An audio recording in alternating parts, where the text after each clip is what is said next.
प्रणाम सभी को। हरे कृष्णा अगेन। एक बार प्रार्थना कर लेते हैं। हम प्रार्थना का क्या मतलब है? हम गुरु महाराज से प्रार्थना करते हैं कि जो हमारे अंदर अज्ञान है उसको खत्म करें, और जो आप सीखने वाले हो या जो मैं सिखा बताने वाला हूँ वो मैं जो गुरु महाराज चाहते हैं वही बोलूं, ऐसा इस प्रार्थना का मतलब होता है। ओम अज्ञानतिमिरन्धस्य ज्ञानञ्जय शलाकया चक्षुरुन्मिलितं येन तस्मै श्रीगुरवे नमः। श्रीचैतन्यमनोभीष्टं स्थापितं येन भूतले स्वयं रूपं मह्यं ददाति स्वपदान्तिकम्। वन्देऽहं श्रीगुरु श्रीगुरुचरणपदकमलं श्रीगुरु वैष्णवांश्च। जय जय श्री कृष्ण चैतन्य प्रभु नित्यानंद श्री अद्वैत गदाधर शिवसादि गौर। हरे कृष्णा कृष्णा कृष्णा हरे हरे, हरे राम राम राम हरे। ठीक है। तो ये हम जीवन मतलब एक खोज करने जा रहे हैं कि जीवन में हमें क्या करना चाहिए, हमारा मार्गदर्शन कैसे हो और कौन हमारे जीवन की मार्गदर्शिका है। और सत्य से परे, दोषों से परे हम सत्य तक कैसे पहुंच सकते हैं। ठीक है। अच्छा, पिछली बार हमने क्या पढ़ा था? कोई रिपीट कर सकता है क्या? वही भैया कि जो विश्व में हो रहा है उसके पीछे कोई ना कोई शक्ति काम कर रही है। हम्म। और जो कुछ जो घटित हो रहा है वो सिर्फ ऐसे ही हवा में नहीं होता है। हाँ। सबके लिए कुछ न कुछ योजना बनी हुई हाँ। है। तो बेसिकली कोई सबसे कोई रहस्यमय ताकत है जो इस सृष्टि को चला रही है, और वो इतनी पावरफुल है कि मतलब हम सोच भी, हम में उतने गुण किसी में भी नहीं है ना। और ठीक है। और हमने ये भी देखा कि हमने हमने तीन तरीके देखे नॉलेज के, है ना। नॉल जानने के तीन तरीके समझे। उसके बाद अ, हमने हमने देखा कि साइंस जो है वो सब कुछ कर रही है, हमारी सफरिंग मतलब हमारे दुख को खत्म करने के लिए, हमारे कंफर्ट को इनक्री मतलब हमारे हम कितने आराम से रह सकते हैं उसके लिए, हमको हमको डर से बचाने के लिए। और ये सब साइंस कर रही है। ठीक है। और फिर हमने कुछ प्रमाण के वो देखे, प्रत्यक्ष प्रमाण, अनुमान प्रमाण और ये सब, है ना। जिन्होंने पिछला सेशन अटेंड नहीं किया वो मतलब देख सकते हैं, सुन सकते हैं रिकॉर्डिंग को। और ठीक है, तो अभी नेक्स्ट चलते हैं। पौधों में जीवन होता है, ये किसने बताया? कोई जानता है? पौधों प्रकृति में ने जीवन भैया। होता है। जगदीश चंद्र बसु जैसी वो। हाँ, जगदीश चंद्र बसु। उन्होंने बोला कि पौधों में जीवन होता है, पर ये ज्ञान ऐसा है कि ये पहले से ही है। मतलब ये कितना वैदिक सत्य है, बस जगदीश चंद्र बसु ने उसको लिपिबद्ध किया है ना। ऐसे ही भ्रूण का विज्ञान है, गाय का गोबर और गाय के उत्पाद कितने कीमती हैं ये हम अभी भी जान ही रहे हैं लोग, लेकिन हमारे शास्त्रों में पहले से ही लिखा है। और ये सब नॉलेज है, इस पे बहुत सारा काम किया है लोगों ने, है ना। पुस्तकें लिखी हैं आयुर्वेद पे, यूएस में भी सब बहुत कुछ मतलब ऐसा नहीं है हम सिर्फ भारत में ही ऐसा हो रहा है, बाहर के लोग भी ये सब इसकी खोज कर रहे हैं, है ना। ये मुझे लग रहा है कुछ तो गड़बड़ हो गई है। एक मिनट, एक मिनट, ठीक।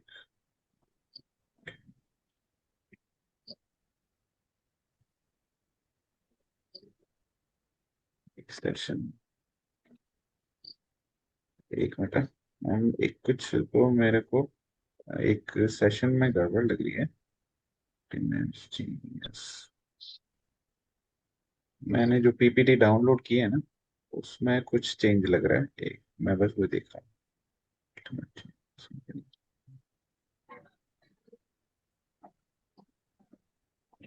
कुछ अपडेट हो गई है या तो PPT, just let me check.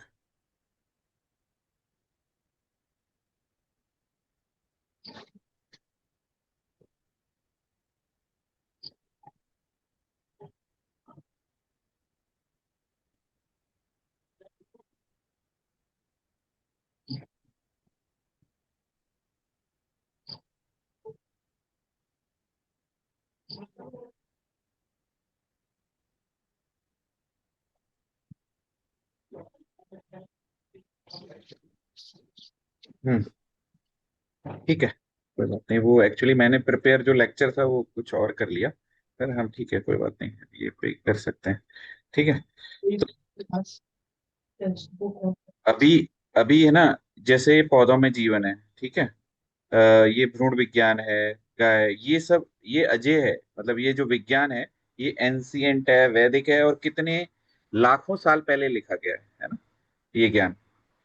मतलब ज्ञान था, फिर लोगों ने उसको अपने अपनी भाषा में, और इवन कई लोगों ने तो क्लेम किया कि मैंने ही ढूंढा है ना, लेकिन ज्ञान पहले से ही था। तो ये वीडियो देख लेते हैं। आवाज आ रही है क्या? नहीं भैया, स्क्रीन भी नहीं दिख रही है। ओह सॉरी, मैंने शेयर नहीं करी, मैं करता हूँ।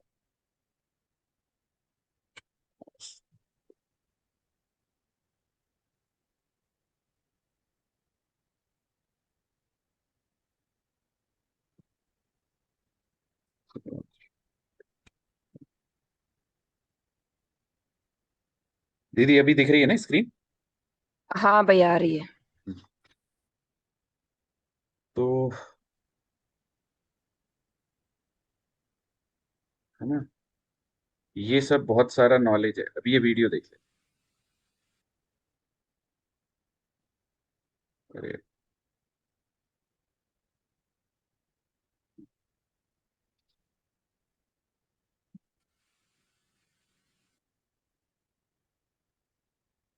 आवाज नहीं है क्या भैया इस वीडियो की?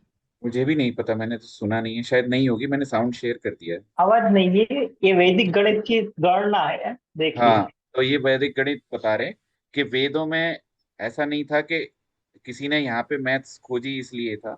ये वैदिक गणित में कैसे मल्टीप्लाई करते हैं वो बता रहे हैं, है ना।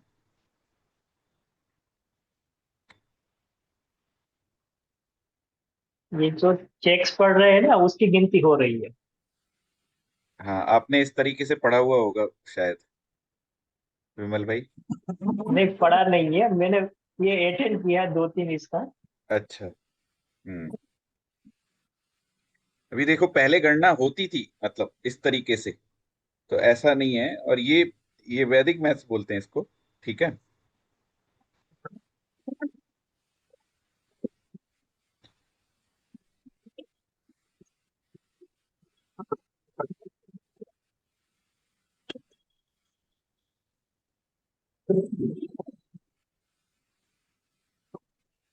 ये भैया इसमें गिनती बॉक्स की लिख रहे हैं या लाइनों की? नहीं, पॉइंट जहाँ पे क्रॉस करती है ना लाइन है, वहां की अच्छा। गिनती हो रही है।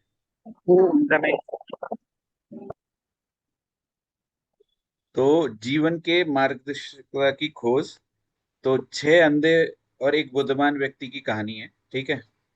तो यहाँ पे हम ज्ञान प्राप्त करने के हमारे चल रहा है सब जगह। कितने तरीके हैं, सब लोग म्यूट कर लेंगे, है ना। चार चार दोष हैं, हमारे अपूर्ण ज्ञान की ओर ले जाते हैं, और ज्ञान प्राप्त करने के हमारे तीन तरीके हैं, ठीक है। तो वैज्ञानिक अनुसंधान क्या कहता है, कि मतलब हम वैज्ञानिक अनुसंधान से पूर्ण ज्ञान प्राप्त कर सकते हैं। जैसे आपने सुना होगा कि गैलीलियो ने दूरबीन का आविष्कार किया, पर उससे पहले, गैलीलियो से पहले सब लोग बोलते थे कि जो पृथ्वी है वो गोल है, संतरे की तरह। लेकिन बाद में वो वो गोल ना होके चपटी, अंडाकार हो गई, है ना। तो वैसे ही जब विज्ञान आता है तो जो बातें चलती हैं उसको विज्ञान प्रूव करता है कि क्या सही है और क्या गलत है, ठीक है।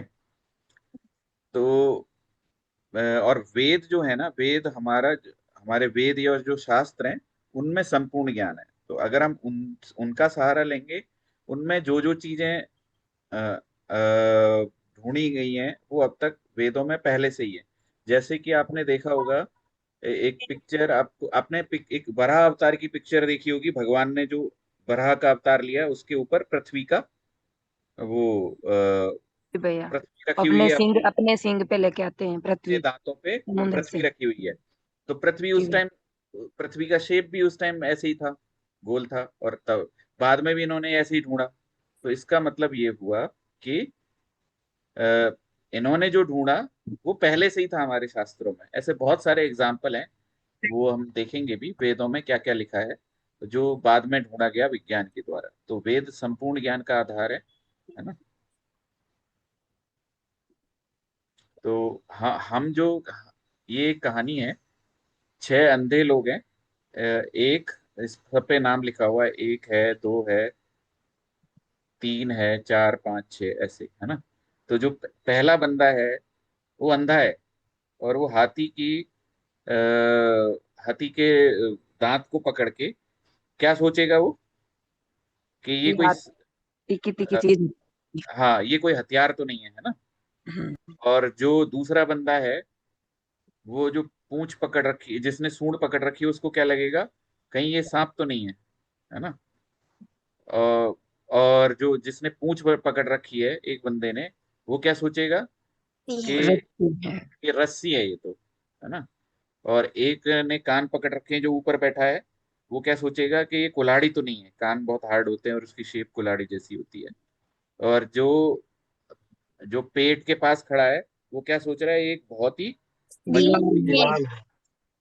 और हाँ सॉरी, ये हमने बता दिया, जिसके जो दांत के पास खड़ा है वो उसको तीर या कोई हथियार समझेगा।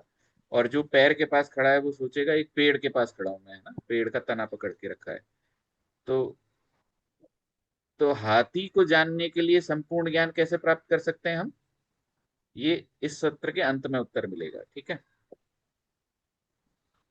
तो ज्ञान प्राप्त करने के तीन तरीके हैं। प्रत्यक्ष प्रमाण, मतलब जो हम देखते हैं वो सही है, मैंने देखा है, ऐसा कहते हैं ना, हाँ मैंने देखा है, वो सही है ना। उसके बाद आता है अनुमान प्रमाण, कि यार मेरा अंदाजा है ऐसा हुआ होगा, है ना, तो अनुमान करते हैं।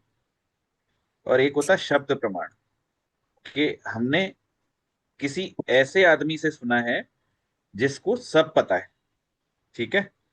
जैसे कि अ, अभी कोई के पंचतत्व से लोग ठीक होते हैं, तो आपने किससे सुना है, आपने गुरुजी से सुना है, ठीक है। फिर तो हाँ ठीक है, गुरुजी अब जो बोलते हैं वो सही है ना, तो इसको शब्द प्रमाण बोलते हैं। ये शास्त्र जो पुस्तक में लिखा हुआ देखा है आपने, तो वो भी शब्द प्रमाण है। तो प्रत्यक्ष प्रमाण जो है, वो इंद्रिय बोध, मतलब जो हमारी पांच इंद्रियां हैं। अभी मैं कहूं कि नमक का स्वाद मीठा होता है, लेकिन आप अपने जीभ पे रखोगे तो आपको खारा लगेगा। या गुलाब जामुन मीठा होता है, तो वो टेस्ट करके ही पता लगेगा जीभ पे रखे कि वो मीठा है। तो ऐसे ही हमारी कर्मेंद्रियां हैं, वो सारी ज्ञानेंद्रियां हैं। कौन कौन सी, जीभ है, त्वचा है, आंख है, नाक है, कान है, ठीक है। तो हम हमें क्या प्रत्यक्ष प्रमाण पूरा ज्ञान दे सकता है क्या, ये हम देखेंगे। जैसे बहुत लोग बोलते हैं यार मैंने नहीं देखा, तो नहीं देखा तो इसका मतलब वो हुआ नहीं, ऐसा सत्य नहीं है ना। जैसे कि ये है ना। तो जब हम दूर से रेल की पटरियों को देखते हैं तो ऐसा लगता है ना ये आगे जाके मिल गई हैं, है ना। लेकिन हम्म। क्या ये सच में मिली हुई होती हैं क्या, नहीं ना। बस हमें दिखती है कि मिल गई हैं, आगे जाके ये मिल जाएंगी, लेकिन ऐसा नहीं होता है ना। जी, कोई कुछ बोल रहा है क्या,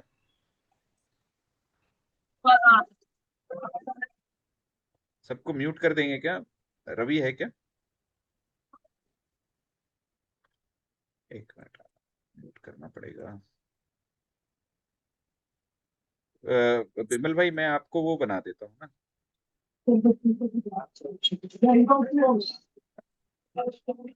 आप देख नहीं रहे मुझे, आपने किस नाम से ज्वाइन किया है। पंचतत्व चिकित्सक विमल लिखा हुआ है। हाँ हाँ।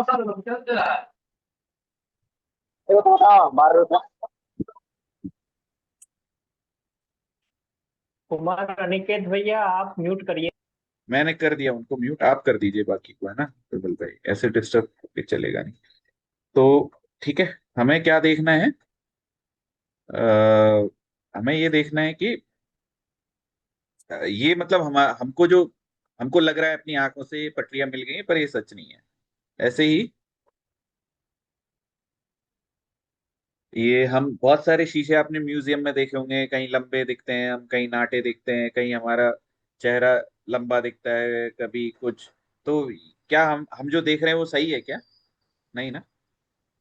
ऐसे ही हम अगर पेंसिल पानी में डुबो दें तो पेंसिल इस तरह से दिखेगी, तो इसका मतलब पेंसिल क्या टूट गई है क्या? नहीं। अब गाड़ी चलाते हैं रोड पे, आपने धूप में गाड़ी चलाई होगी या गाड़ी में ट्रेवल किया होगा, तो आपको लगता है पानी है आगे धूप दिखता है में, भैया। पर वो पानी होता नहीं है। तो वो क्या मृग मरीचिका है, तो पानी होता नहीं है। तो हम अपनी आंखों पे विश्वास कर सकते हैं क्या? संपूर्ण रूप से नहीं। है ना? तो हाँ हम, भाई, उसी को तो मृग तृष्णा बोलते हैं ना। हाँ हाँ, मृग तृष्णा अलग है। मतलब देखो, मृग लगा दिया ना, तो वो फिर मृग की तरह हम घूमते रहेंगे। तृष्णा मतलब इच्छा, है ना? तो हमारी इच्छा मृग जैसी है, तो मृग तृष्णा हो गई। मृग मरीचिका जो है, तो उसको पानी दिखता है हमें रोड पे धूप में, लेकिन पानी होता नहीं है। ठीक है, तो बेसिकली हम अपने भौतिक इंद्रियों जैसे आंख कान आदि का उपयोग करके पूर्ण ज्ञान प्राप्त कर सकते हैं क्या? अभी तो हमें यही लग रहा है कि हमें पूर्ण ज्ञान नहीं हो सकता। अगर हमारे कहते हैं ना, आंख कान नाक जीभ सब खुला है हमारा, लेकिन स्मेल, लेकिन हम नहीं कर पा रहे हैं। क्यों? क्योंकि हमारे इंद्रियों में भी दोष है, ये पूर्ण नहीं है, उनकी लिमिट है। ठीक है, अब आते हैं चार दोष। हमारे अंदर कौन कौन से चार दोष हैं? एक तो हमारी इंद्रियां हैं जो त्रुटिपूर्ण है ना?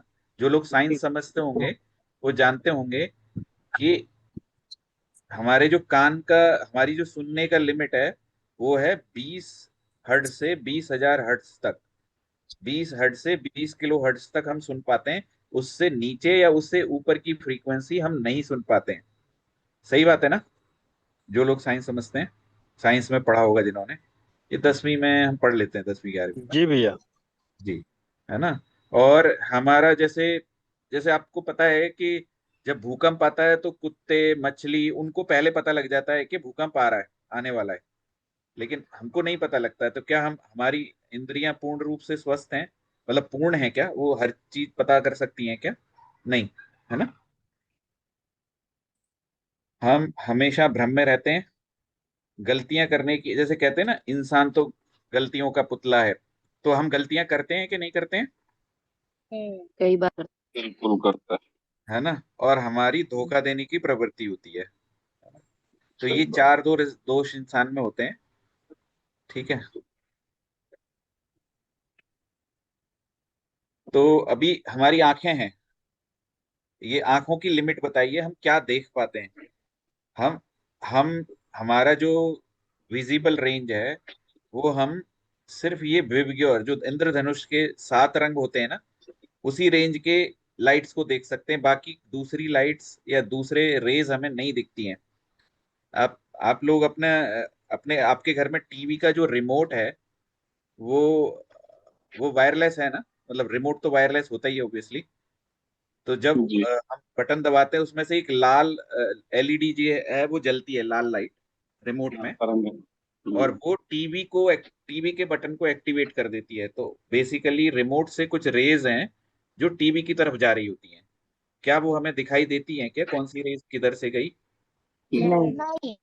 हाँ, तो इसका मतलब उनको इंफ्रारेड बोलते हैं। ठीक है, इंफ्रारेड रेज।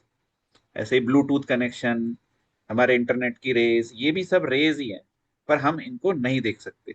ठीक है, तो इसका मतलब हमारी आंखों की भी लिमिट है। ठीक है, जी। हमारे कान जो हैं, कान हमारे जो हैं वो बहरे हैं। क्यों? क्यों हम इंफ्रा जो हम जो आपने बीच में देखा होगा ना, जैसे जानवर आपस में बात करते हैं, या तो आपने कोई मछली की कोई आवाज सुनी है क्या? आपस नहीं। नहीं। आप, आपस में दो मछलियां आपस में बात कर रही हो, ऐसे कोई आवाज आई हो आपको? हाँ, चिड़िया कोआ इनकी आवाज आती है, लेकिन नहीं आती मछली की।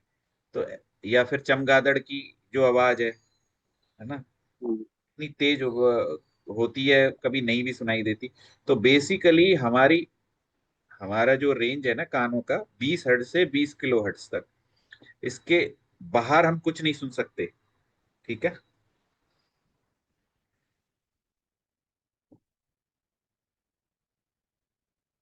तो अभी क्या है हमारे अंदर, क्या है कि ठीक है, अगर मेरी इंद्रियां सब कुछ नहीं देख सकती, उसकी सीमाएं हैं, तो हम क्या करते हैं, अपनी इंद्रियों, मेरे पास उपकरण है, जैसे अगर मुझे ज्यादा छोटी चीजें देखनी है तो मैं क्या माइक्रोस्कोप यूज कर सकता हूँ। अगर मुझे साउंड सुनना है तो मैं एम्पलीफायर यूज कर सकता हूँ, है ना, बहुत सारी चीजें आती है। तो हमको पता लग जाएगा, मैं तो देख सकता हूँ, ठीक है। तो एक नोबेल पुरस्कार विजेता है वैज्ञानिक यूजीन वेगनर, तो वो लिखते हैं कि भले ही हम सितारों की तस्वीर ले लें, अंततः हमें अपनी इंद्रियों से ही देखना होगा कि फोटो क्या दिखाता है। इसके अलावा हमारी इंद्रियों के बिना हम एक कैमरा नहीं संभाल सकते, भले ही हम यंत्रों द्वारा प्रवर्धित परिष्कृत हो, मतलब हमारे पास कितने भी यंत्र हो जाएं, लेकिन ये हमारी त्रुटिपूर्ण इंद्रियों इंद्रियों का जो काम है वो रहेगा ही। और क्योंकि ये त्रुटिपूर्ण है तो काम भी हम त्रुटिपूर्ण ही करेंगे। चारों इंद्रियां हो गई जिनमें दोष हमने देख लिए, है ना। तो हम भ्रम में रहते हैं।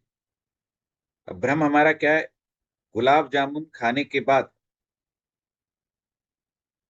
हमें संतरा ज्यादा खट्टा लगेगा या संतरे का सेम स्वाद आएगा। ज्यादा। ज्यादा खट्टा लगेगा। और गुलाब जामुन खा लिया तो उसके ऊपर चाय हमें कैसी लगती है, फीकी। फीकी यार मीठा लगती नहीं है चाय में, है ना। तो ये हमारा भ्रम है कि नहीं है। सही बात है। है। हाँ। और नींबू खा लो तो उसके बाद संतरा कैसा लगेगा, फीका मीठा। लगेगा। मीठा मीठा लगेगा, है ना। लगेगा फिर हाँ। खाने के बाद तो। तो अगर खट्टा खा लिया तो थोड़ी सी मीठी चीज खाते हैं तो मीठा लगता है, और हम्म। बहुत मीठी चीज खा ली तो थोड़ी कम सी मीठी खट्टी चीज चीज हमें ज्यादा खट्टा लगती है। लगेगी, है ना। हम्म। अभी जैसे हम अपनी उसका देखते हैं, त्वचा का, है ना। गर्म पानी में, गरम गरम हाथ से, मतलब हमारा हाथ गरम है, अगर हमने पानी में डाला तो हमें ठंडा लगता है, ठीक है। और यही हाथ हमने गरम मतलब अगर हमारा हाथ ठंडा हुआ तो पानी हमें गर्म लगेगा, ठीक है। उल्टा ऐसा फील होता है ना। इवन जी। हम नहाते हैं ना, तो जो हमें सीधा नहाने गए और पहले नहाते हैं तो हल्का सा शुरू में ठंड लगता है, क्यों, हमारा शरीर गर्म रहता है, जो 37 डिग्री टेम्परेचर है ना हमारा, वो रहता है। उसके बाद जैसे ही पानी डालते हैं तो शरीर ठंडा हो जाता है, फिर हमें पानी ठंडा नहीं लगता, ठीक है। तो ये हमारे भ्रम हो गए, हमारी इंद्रियों के। तो अभी एक काम है, ये देखते हैं हम, प्रत्येक चित्र को देखने के कम से कम दो तरीके हैं, जो इस बात पर इंगित करता है कि आप क्या व्यक्त करना चाहते हैं।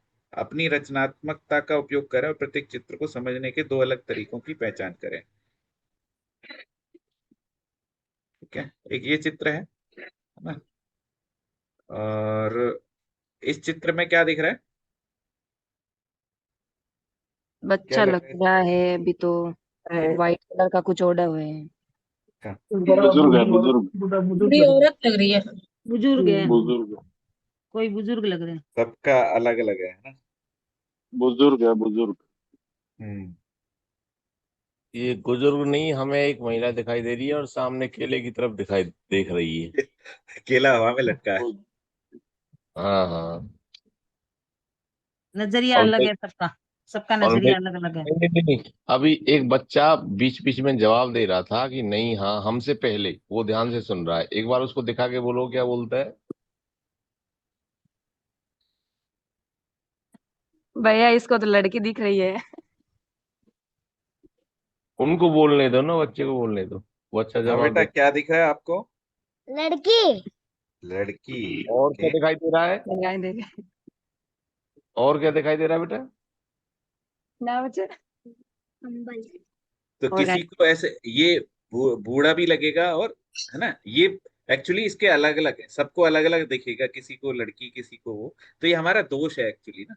सच्चाई कुछ भी नहीं है इसमें, ये बनाया ही ऐसा गया है पिक्चर कि हमारा दोष है ना। ऐसे ही ये है। तो ये अभी जैसे यहाँ है, ये क्या है, इसमें क्या दिख रहा है। जेंट्स और लेडीज। बूढ़े बूढ़ी भी है और सेंटर में कुछ बना बीच हुआ है में जो कुछ हाँ। बजा नहीं, रहे गिटार हैं। तो बजा रहे हैं, कुछ लोग हाँ, बैठे हैं। तो ये माथे में बेसिक, हाँ लड़की है। ये, एक हाँ ये गिटार बजा बेसिक, रहे हैं गिटार बजा रहे हैं।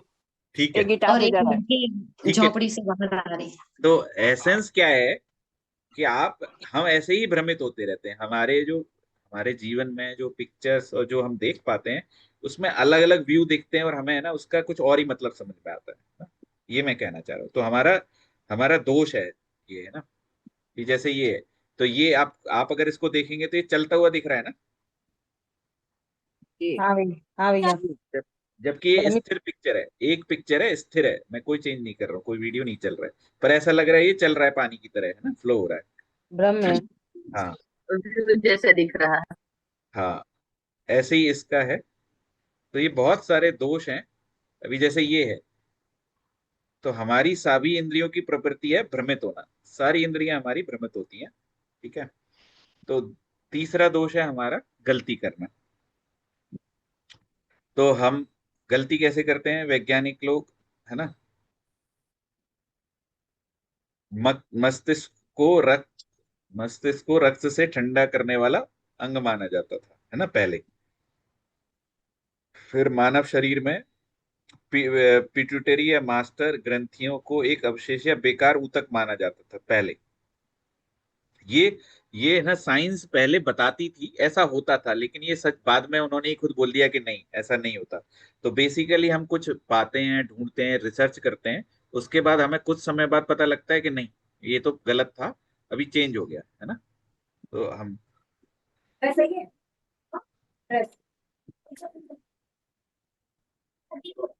ठीक है, ऐसे ये है। तो मैं थोड़ा जल्दी जल्दी जा रहा हूँ क्योंकि हमारा सेशन थोड़ा टाइम ले जाता है और आज हम थोड़ा 5-7 मिनट लेट भी हो गए। तो विज्ञान में धोखा क्या है, वानर और मनुष्यों के बीच लापता कड़ी की खोज। जैसे कि हमारा ये साइंस जो आधुनिक विज्ञान है वो क्या कहता है कि हम जो है वानरों के वंशज हैं। पहले वानर आए, फिर धीरे धीरे हमारी, विमल भाई इनको लोगों को म्यूट करो ना, लोग बोल ही रहे हैं। कौन कौन बोल रहा है मुझे पता नहीं है, पर लोग बोल रहे हैं। अमिता अग्रवाल जी थी। तो आप म्यूट कर दो उनको ना। आप अगर आप म्यूट करके अनम्यूट करके और कहीं जाइए मत, म्यूट कर लीजिए फिर सुनिए अगर घूम घूम के सुन रहे हैं तो, है ना।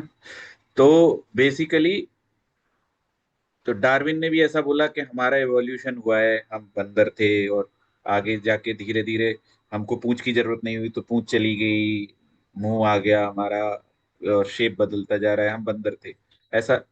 तो ये धोखा है। अगर ऐसा था तो आज बंदर तो नहीं होने चाहिए थे ना धरती पे, फिर बंदर क्यों रह गए। जबकि हमारे शास्त्र क्या बोलते हैं कि जितने भी जीव हैं शुरू से ही धरती पे थे। अभी राम भगवान की आपने सुनी होगी कहानी, वो त्रेता युग में थे, है ना? और उससे पहले सतयुग था, सतयुग में 52 अवतार और भी भगवान के कई सारे अवतार हुए हैं। तो बेसिकली ये विज्ञान धोखा कर रहा।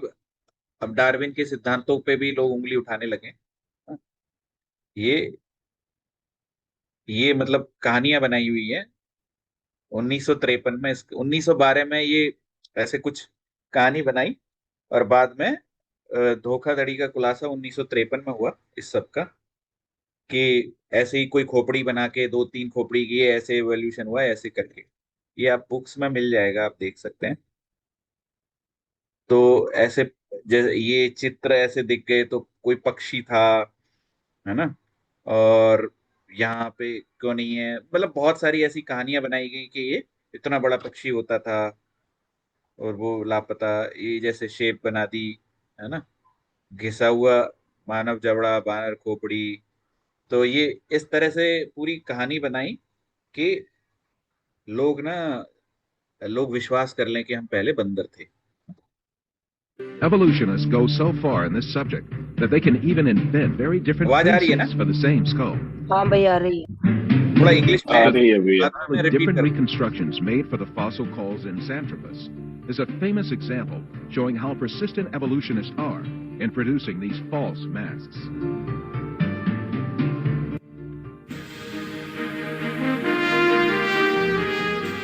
Another intermediate transitional form fabricated by evolutionists was the Nebraska Man. This was cooked up in 1922 on the basis of a single fossil tooth.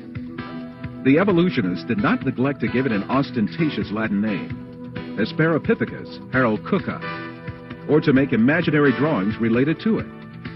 It was soon revealed that the tooth that had been the source of inspiration for Nebraska Man, in fact, belonged to a wild pig.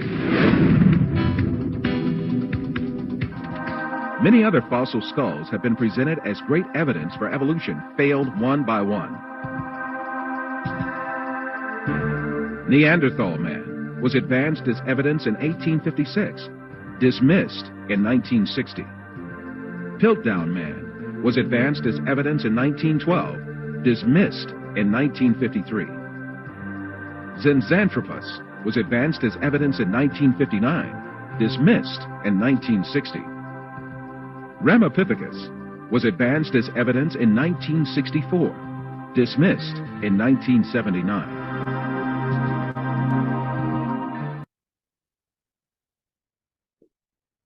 ठीक है, तो ये basically इसमें ये बताया गया है कि लोगों ने अपने आप को बड़ा बताने के लिए, अपना पॉइंट प्रूव करने के लिए गलत थ्योरियां बनाई और उनको इस्टेब्लिश किया, हमको पुस्तकों में पढ़ाया गया। अभी भी हमारे यहाँ इंडिया में थोड़ा सा दिक्कत है कि अभी भी हमको डार्विन पढ़ाया जाता है, पर डार्विन की जो थ्योरी है, थ्योरी ऑफ इवोल्यूशन, वो बिल्कुल झूठ है। ये बाहर यूरोप में और अमेरिका में प्रूव हो चुका है, वेस्टर्न कंट्री में, और उसके ऊपर पूरा रिसर्च है कि वो उसने अपने फायदे के लिए, अपना नाम करने के लिए इस तरह की थ्योरी दी थी। ठीक है, तो ऐसा ऐसा साइंस में बहुत लोग करते हैं और अपनी गलत थ्योरी को प्रूव कर देते हैं, और जिसको हम पढ़ते रहते हैं। ठीक है, तो मैं इस चीज से ये कहना चाहता हूँ कि साइंस जो कहती है ना, हम कहते हैं यार साइंस में कहाँ लिखा है, तो वही बताने की कोशिश की जा रही है कि साइंस ने बहुत कुछ गलत लिखा है और साइंस भी बहुत चीजों को अभी खोज नहीं पाई है, तो क्या हम उसको बिलीव नहीं करें, ये बात चल रही है। तो हमने प्रत्यक्ष प्रमाण देख लिया, अनुमान प्रमाण। अब अभी अनुमान प्रमाण पे बात करते हैं। अनुमान प्रमाण में क्या होता है कि आ, हम ऐसे अंदाजा लगा यार शायद ये होगा। अभी एक कमरा है जिसमें आवाजें आ रही हैं, एक आदमी और एक औरत की, है ना। तो आपको क्या लगे, बंद कमरा है, तो आपको क्या लगेगा, कोई हस्बैंड वाइफ लड़ रहे हैं, या फिर कोई ये भी सोच सकता है यार ये कोई ड्रामा की प्रैक्टिस कर रहे हैं, है ना। लेकिन जब हम गेट खोलेंगे तो अंदर से कहे कि हमने तो टीवी है, वहां पे तो कोई आदमी नहीं है, टीवी में से आवाज आ रही है। तो अनुमान हमारा गलत निकला कि नहीं, हमारा अनुमान गलत हो सकता है कि नहीं। हो सकता है। हाँ, तो बेसिकली यही है। इवन जैसे एक डाल्टन करके साइंटिस्ट था, जिन्होंने साइंस पढ़ी है, मैं बहुत सारे साइंस के एग्जांपल इसलिए दे रहा हूँ कि लोग साइंस की बात ज्यादा करते हैं, नहीं साइंस नहीं कहती, साइंस ने नहीं बताया, साइंस में कहाँ लिखा है, तो इसलिए साइंस के एग्जांपल ज्यादा देता हूँ। एक डाल्टन करके साइंटिस्ट था जिसने अणु विज्ञान थ्योरी, एटॉमिक थ्योरी लिखी थी, और उसने कहा था कि अणु को स्प्लिट नहीं किया जा सकता। उसके बाद एक दूसरा साइंटिस्ट आया, रदरफोर्ड, उसने कहा स्प्लिट किया जा सकता है।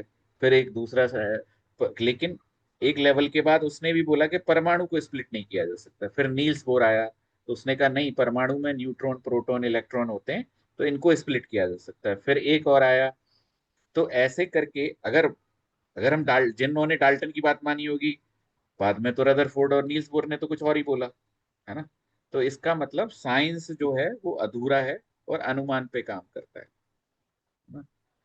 ये हम पढ़ ही चुके हैं, ऐसे ही कोई कहानी लिख दी है डार्विन ने चार्ल्स डार्विन, है ना, ओरिजिन ऑफ स्पीसीज, है ना। अनुमान लगाया, सिर्फ अंदाजा लगाया इसने। मेरा दृढ़ विश्वास, ये वाले को पत्र लिखा है डार्विन ने। मेरा दृढ़ विश्वास है कि बिना अटकलों के कोई अच्छा या मूल अवलोकन नहीं होता है। 5 साल के काम के बाद मैंने खुद को इस विषय पर अनुमान लगाने की अनुमति, खुद ही अनुमान लगा रहे, और कुछ छोटे नोट्स तैयार किए हैं। इन्हें मैंने 1844 में एक स्केच में विस्तारित किया। निष्कर्ष जो मुझे संभावित लग रहे हैं प्रजातियों की उत्पत्ति के, मतलब चित्र स्केच बना बना के कुछ तो अंदाजा लगाया, है ना। तो अभी अभी हम बंदर से बने हैं क्या, बंदरों से आए क्या। नहीं, ना। नहीं भैया। तो ये इस तरह से अनुमान लगाया उसने कुछ तो कहानियां बना के। मनुष्य और वानर एक साथ लाखों साल पहले मौजूद थे एक्चुअली। मनुष्य हमेशा से थे और वानर भी हमेशा से थे। तो एक ऐसे ही इन्होंने बताया कि भालू जो है वो विशाल, वो व्हेल बन गया है ना। उत्तरी अमेरिका में काले भालू को खुले मुंह के साथ घंटों तक तैरते हुए देखा गया। इस प्रकार पानी में व्हेल की तरह कीड़ों को पकड़ लिया। इतनी चरम स्थिति में भी यदि कीड़ों की आपूर्ति स्थिर थी और यदि देश में बेहतर अनुकूलित प्रतियोगी पहले से मौजूद नहीं थे, तो मुझे प्राकृतिक चयन द्वारा भालुओं की दौड़ में कोई कठिनाई नहीं दिखाई दे रही है। उनमें अधिक से अधिक जलीय संरचना और आदतें, बड़े और बड़े मुंह के साथ, जब तक एक प्राणी बड़ी व्हेल के रूप में उत्पन्न नहीं हुआ।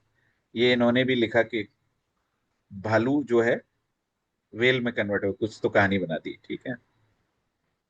जिराफ की गर्दन लंबी क्यों होती है? क्योंकि पेड़ ऊंचे थे खाने के लिए, तो पेड़ों तक नहीं पहुंच सकते, तो उन्होंने अपने खींच खींच के लंबी गर्दन कर ली, जिससे जिराफ बच गए। ये कहानी बनाई है ना। अब तो अभी अगर जिराफ को खाने के लिए गर्दन खींचनी पड़ती है, तो पानी पीने के लिए जिराफ क्या करता होगा?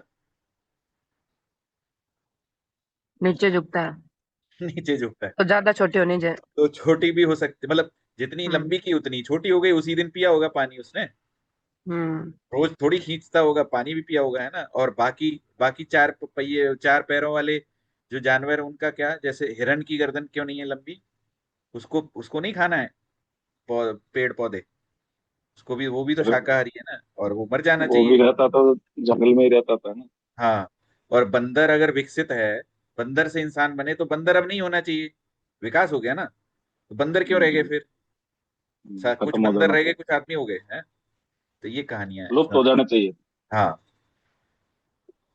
तो ये सब है। डार्विन ने अपने भौतिक दृष्टिकोण के आधार पर अपने स्वयं के अनुभवों द्वारा विकास का एक तंत्र देने का प्रयास किया। यह सच है कि वेद भी विकास क्रम की बात करते हैं, लेकिन शरीर की नहीं, बल्कि आत्माओं की।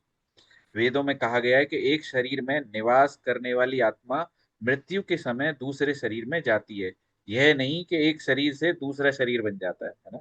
बंदर से आदमी, भालू से व्हेल, जिराफ की गर्दन लंबी, ऐसा वेद नहीं कहते हैं, है ना। तो ये अनुमान लगा के हमने गलतियां की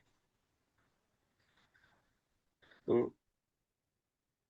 तो हमारे शोध में गलतियां करने में क्या समस्या है? ठीक है, समस्या क्या है? आखिर वे कुछ तो जानते हैं, वे और अधिक शोध करेंगे और आने वाले समय में सुधार करेंगे, ऐसा लोग बोलते हैं, है ना। ठीक है, कोई बात नहीं। शोध करने में क्या गलती है? कुछ शोध करते हैं, कुछ गलत भी होता है, कुछ सही भी है, आगे सही हो जाएगा। इस बीच उन्होंने हमें आनंद लेने के लिए बहुत सारे अच्छे इलेक्ट्रॉनिक गैजेट और अन्य विलासिता के उपकरण दिए। उनके शोध की आलोचना क्यों करना? ऐसे लोग बोलते हैं ना। यार, टीवी दिया, फ्रिज दिया, वॉशिंग मशीन दी, मोबाइल दिया, इतनी सारी चीजें तो विज्ञान नहीं दी है ना। तो फिर प्रॉब्लम क्या है? ठीक है, एक दो चीजें गलत बता दी, है ना। तो लेकिन ऐसा कोई, इनमें से ऐसी कोई चीज है जो हमें नुकसान नहीं दे रही मजे के साथ साथ?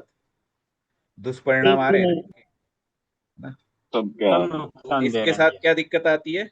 अनिद्रा, computer vision syndrome, CVD, CVS बोलते हैं इसको, और डिप्रेशन।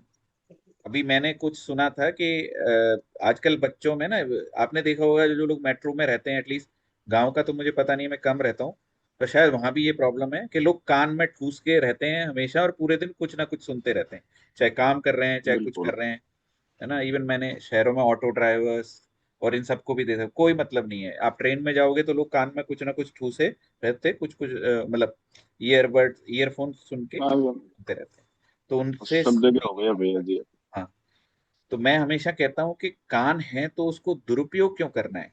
मतलब कुछ लटकाने के लिए थोड़ी दिए हैं कान, सिर्फ सुनने के लिए दिए हैं। उसको लटका के और बंद करके और उनमें मतलब मोबाइल से गाने सुनना, ये सही तरीका नहीं है। रिश्तों का बिगड़ना, ये सब इन गैजेट्स का ही परिणाम है। तो ये है। तो अभी जैसे गुरुजी भी बोलते हैं, जो स्वचालित उपकरण है करते वक्त, मतलब जो भी हमने इलेक्ट्रॉनिक उपकरण हम यूज करते हैं ना, उस करते वक्त ब्लड को चेक किया, है ना। और ब्लड को चेक करने के बाद ये थोड़ा हाइड करता हूँ।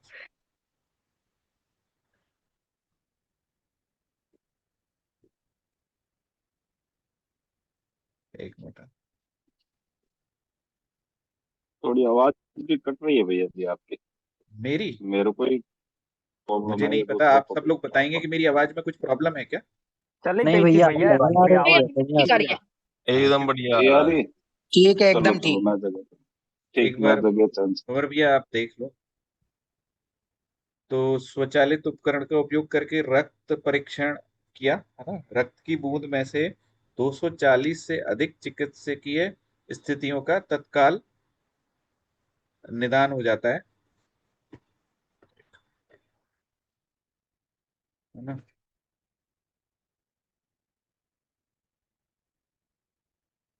तो अभी जैसे ये एक स्टडी है कि, है ना, जो ब्लड का जो ब्लड के जो टेस्ट हैं, बहुत लोगों की जान गई है गलत ब्लड टेस्ट से। लोग घायल हो जाते हैं प्रयोगशालाओं में टेस्ट करने से। और लैब टेस्ट का जो व्यापार चल रहा है वो तो है ही धोखाधड़ी, है ना, ब्लड टेस्ट और लैब टेस्ट में।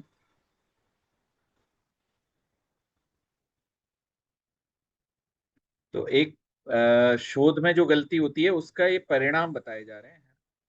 एक बुबोनिक में प्लेग हुआ था, है ना, और उसके वहां पे जब प्लेग हुआ तो उनको लगा कि बिल्ली के कारण हुआ है। प्लेग जो है बिल्लियों से फैलता है ना। तो उन्होंने जितनी भी बिल्लियां मिली सबको मार डाला। पर प्लेग क्या बिल्लियों से होता है क्या। नहीं। ना प्लेग किससे तो होता है। चूहों से है। चूहों से होता है ना। तो फिर बिल्लियों को नुकसान हो गया सारा। ऐसे भ्रम तो अभी भी चल रहे हैं भैया। हम्म। और अब चूहे बहुत हो गए, ठीक है।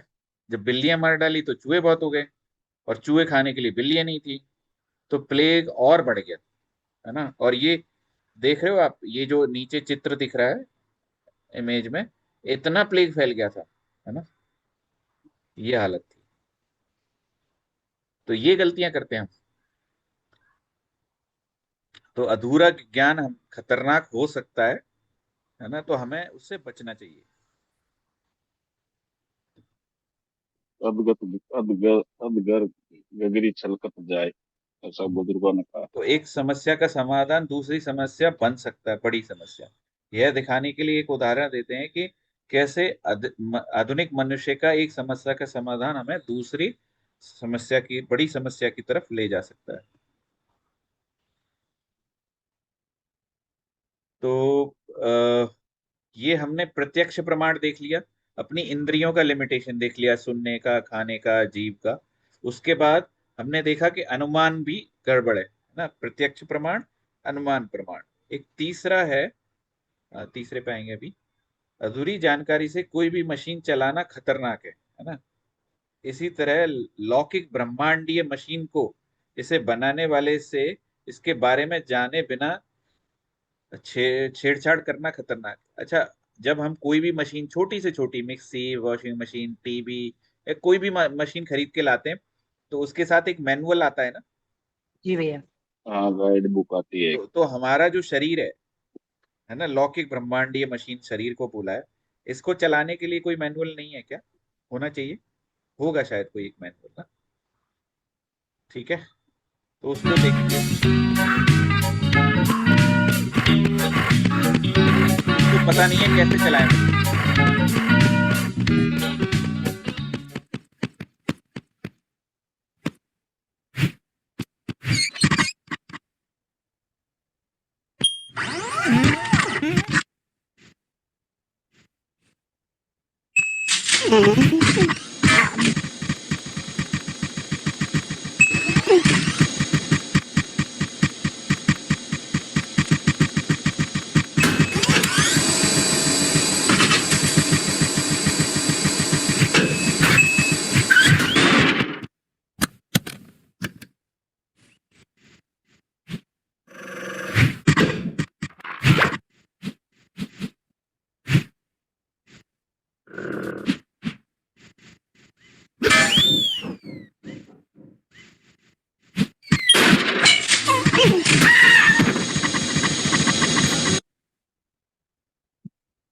तो आपने देखा, अगर हमें कोई भी मशीन को चलाने का तरीका नहीं पता है तो उसके मैनुअल को पढ़ना चाहिए कि नहीं?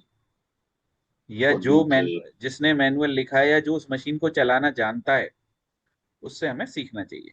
नहीं तो हमारा हल भी यही होगा। तो हमारा जो शरीर है ये भी मैनुअल है। आप लोग सब पंचतत्व चिकित्सक है तो आपको पता ही है मोस्टली कि हम भी यही कोशिश कर रहे हैं कि जो पांचों तत्व से हमारा शरीर बना है, तो जो मैनुअल है शरीर का उसको कैसे चलाना है ये सब हम प्रतिदिन सीख रहे हैं, अपना ज्ञान बढ़ा रहे हैं।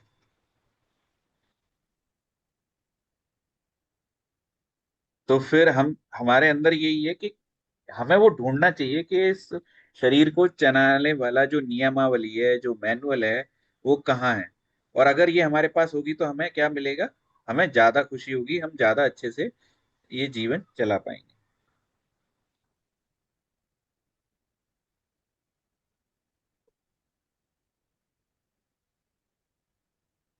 तो ये हमने देख लिया कि चारों जो हमारे दोष हैं वो हमें किस प्रकार अज्ञान देते हैं, अनभिज्ञ रखते हैं ज्ञान से, और अंधे रखते हैं, है ना।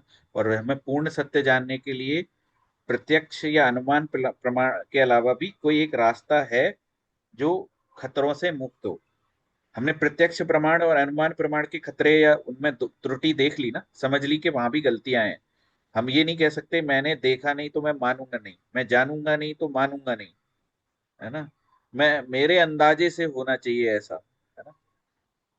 तो अंदाजा भी गलत हो गया, हमने देखा वो भी गलत हो गया, जो महसूस किया वो भी गलत हो गया। तो अब आते हैं शब्द प्रमाण पे।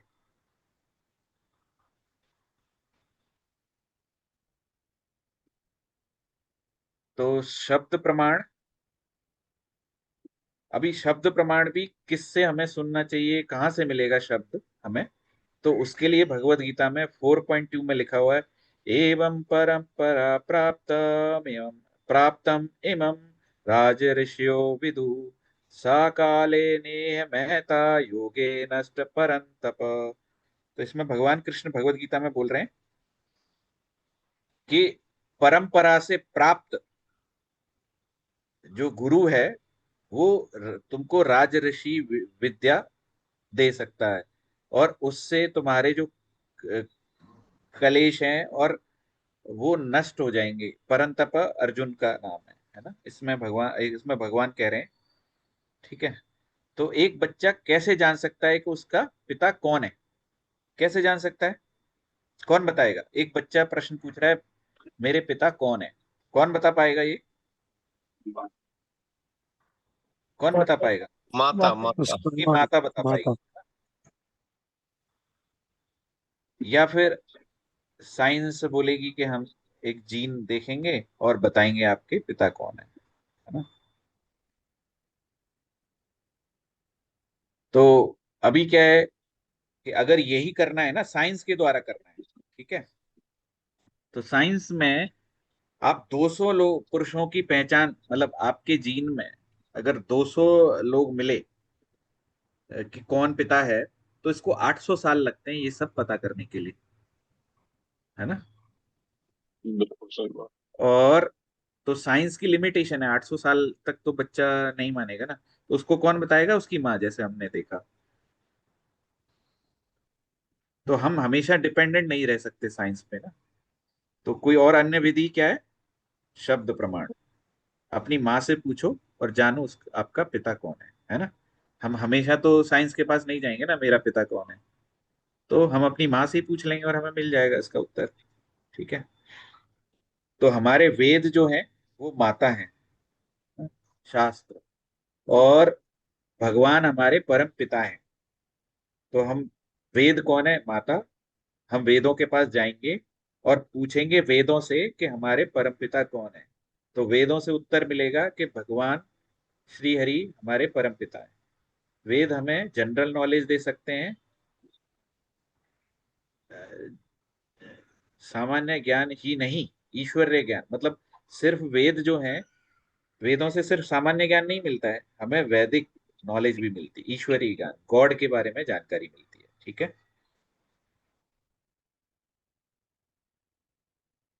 The Vedas, however, are not as well known for presenting historical and scientific knowledge as they are for expounding subtle sciences, such as the power of mantras.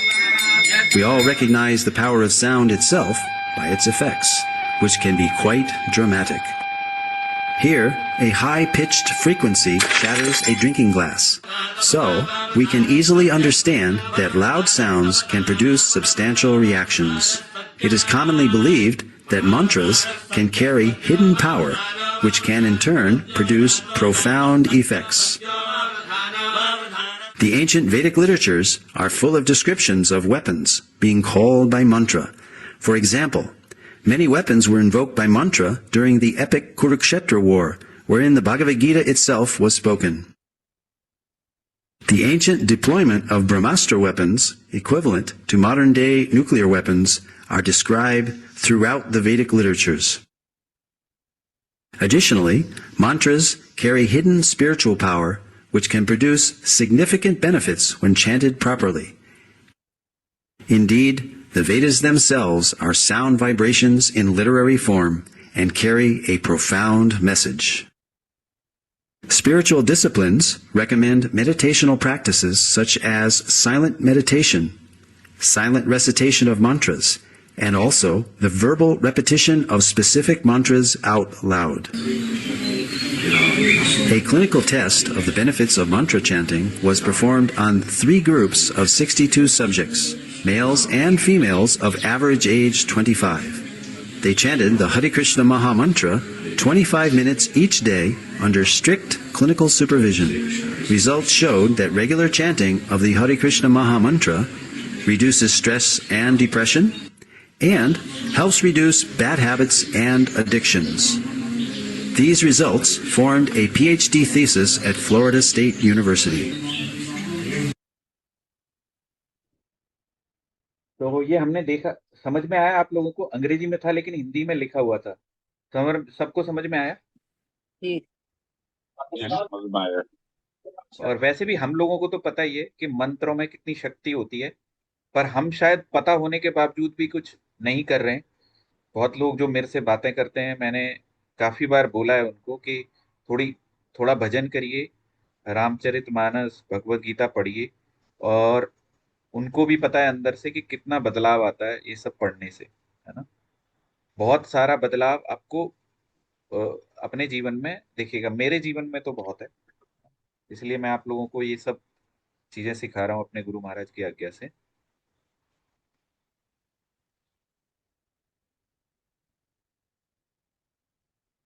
तो सीखने की इन सबको सीखना कैसे है? अच्छा, पुराने वीडियो में सबको कोई भी चीज ऐसी तो नहीं थी ना जो नहीं समझ में आए? हम बात कर सकते हैं उस पे, अगर कोई बोलना चाहे तो। काफी इंपॉर्टेंट वीडियो, इसलिए उस पे मैं फोकस कर रहा हूँ। बाहर के लोगों ने काफी रिसर्च की है हमारे वैदिक मंत्रों की, है ना। और एक जगह बताया है वहां पे कि जो हमारे टाइम पे ब्रह्मास्त्र का डिस्क्रिप्शन था हमारे वैदिक स्क्रिप्चर्स में, वो आज के परमाणु बम के जैसा ही है। जैसे कहते हैं ना, ब्रह्मास्त्र कभी खाली नहीं जाता, तो परमाणु बम भी कुछ ना कुछ निपटा के ही आता है ना।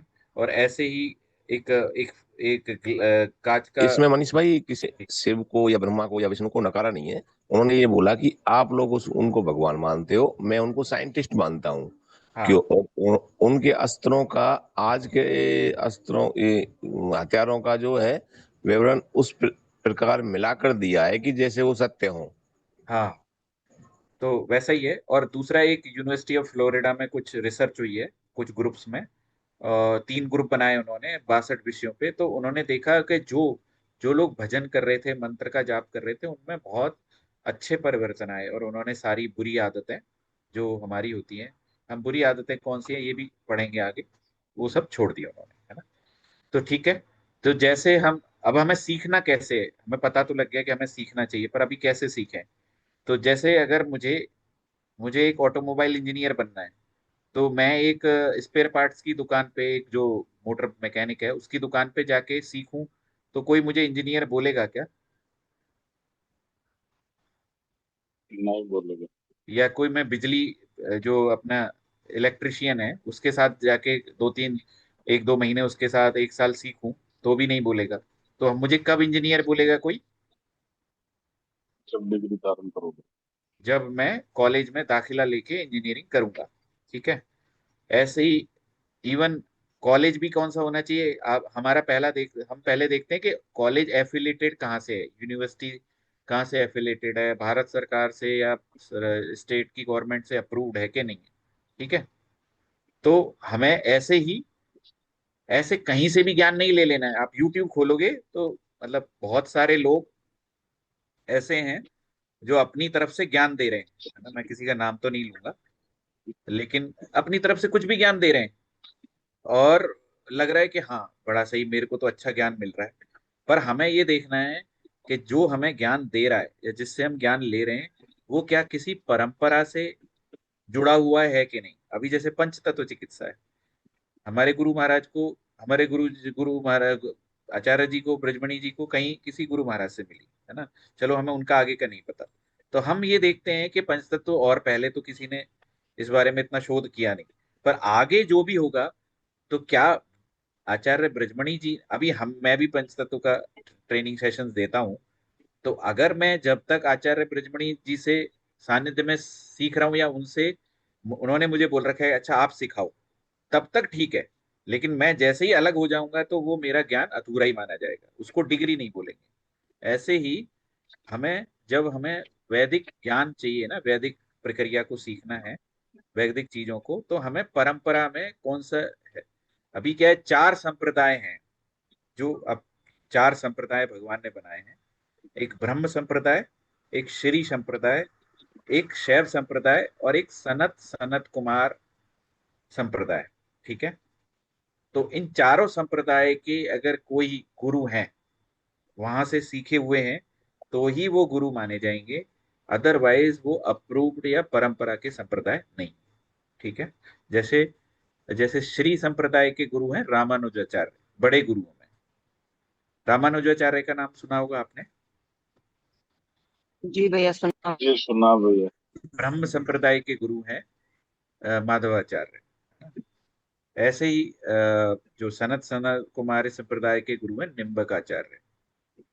और शैव संप्रदाय के मैं नाम मिस कर रहा हूँ, पर ऐसे ये संप्रदाय से जिन्होंने परंपरा से सीखा है ना, वो ज्ञान है।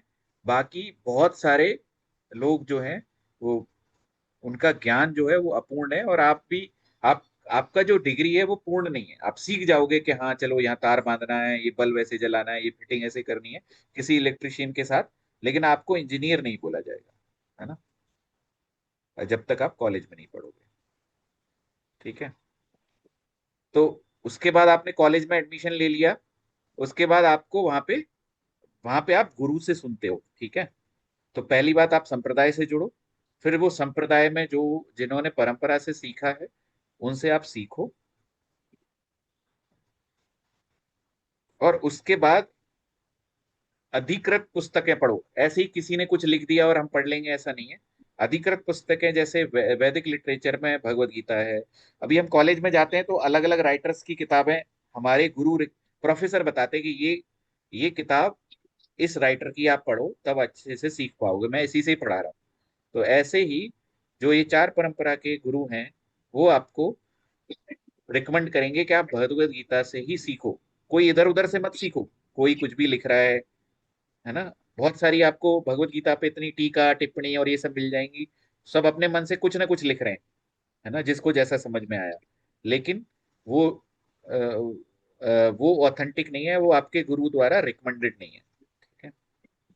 ठीक है।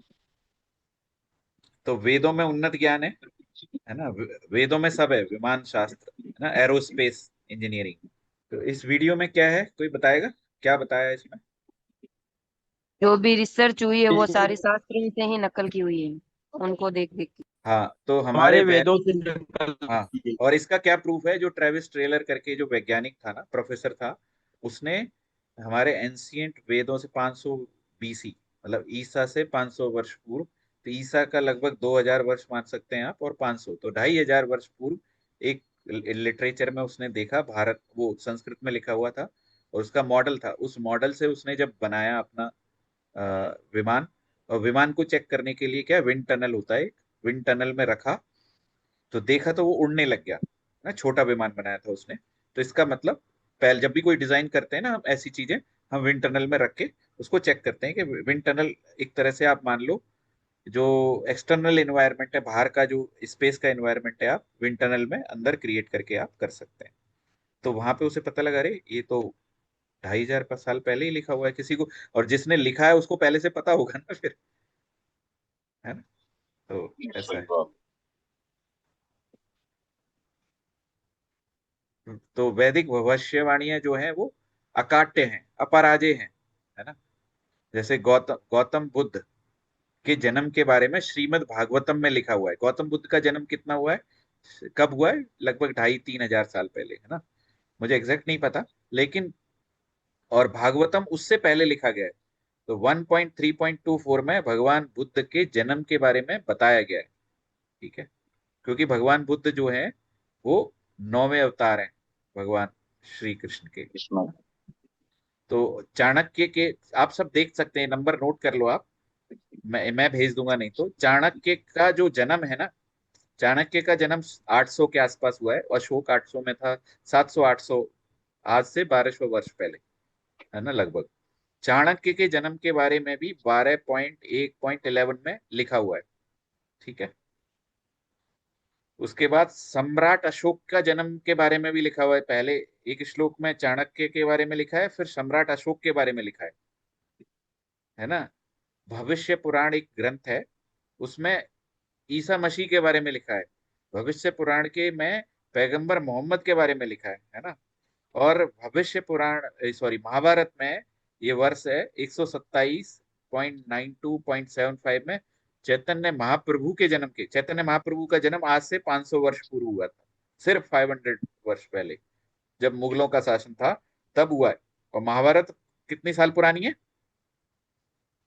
महाभारत पांच कितने हजार साल, साल पांच पांच हजार हजार साल तो 5,000 साल पहले चैतन्य महाप्रभु के जन्म के बारे में भविष्यवाणी थी। ठीक है। The Vedas are amongst the oldest religious scriptures known to mankind and are the source of India's spiritual and cultural heritage. At first glance, the multifaceted culture of the Vedas is a foreign and fascinating mystery to the Western eye. Yet upon deeper examination, we discover a wealth of philosophical, cultural, and social values. India is renowned the world over for the practice of yoga, which increases one's mental and physical strength. However, this is only a fraction of what the Vedas can offer to a progressive global community. India's culinary arts, music, natural medicine, and other sciences are only now becoming known to the West.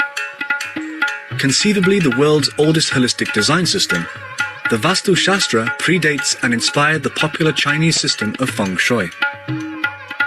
The design of a temple, house, or workspace has been proven to exert a considerable influence on one's well-being. The Vastu Shastra was compiled specifically to address this concern and offers practical architectural guidelines. This style of sacred architecture has been implemented in the building of India's largest temples for thousands of years. The sculptures adorning these temples reflect the development and accomplishments of one of man's oldest civilizations. They depict the struggles, failures, and successes of the men who made them the center of their lives.